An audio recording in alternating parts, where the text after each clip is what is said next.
subscribe to our channel and press the bell icon. प्रिय विद्यार्थी मित्रांनो, सरअब्द सत्तार खान यूट्यूब चॅनलमध्ये आपले स्वागत। 10th मराठी अंतर भारती ये 14 नंबर की कविता है भल्ल गड़ी दादा।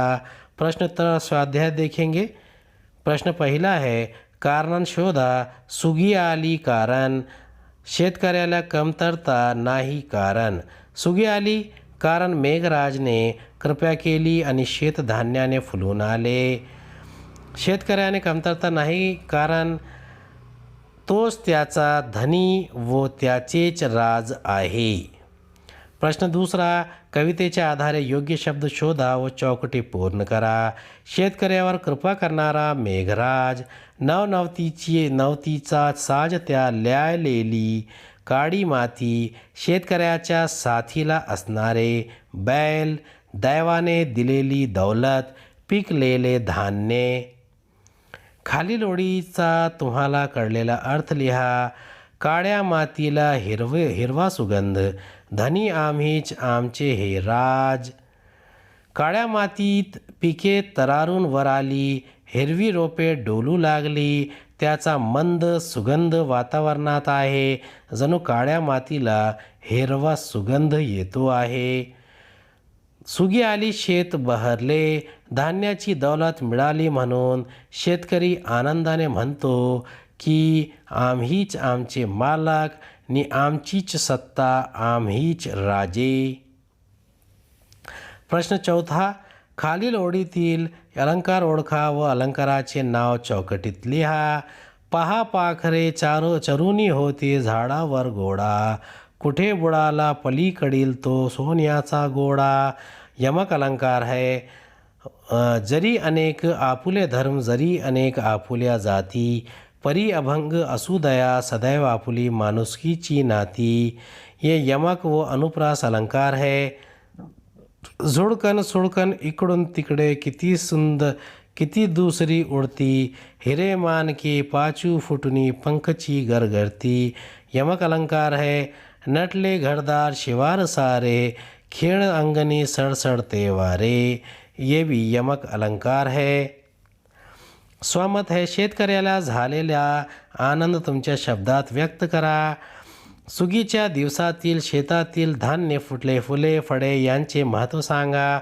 कवितेतील दौलत या शब्दांचा तुम्हाला समजलेला अर्थ स्पष्ट करा।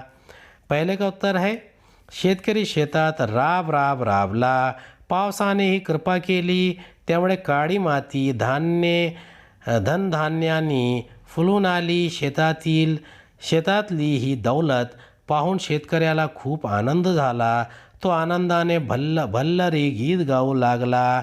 शेतातले पीक पाहून त्याला वाटते जणू काळ्या मातीचा हिरवा गंध आसमंतात भरून राहिला आहे। काळी माती जणू नव्या नवरीसारखी नटली आहे।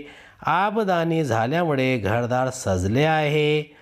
चहूकडे आनंदाचे वारे सडसडते आहे। कष्टाला फळ मिळाले आहे आणि जादू झाली।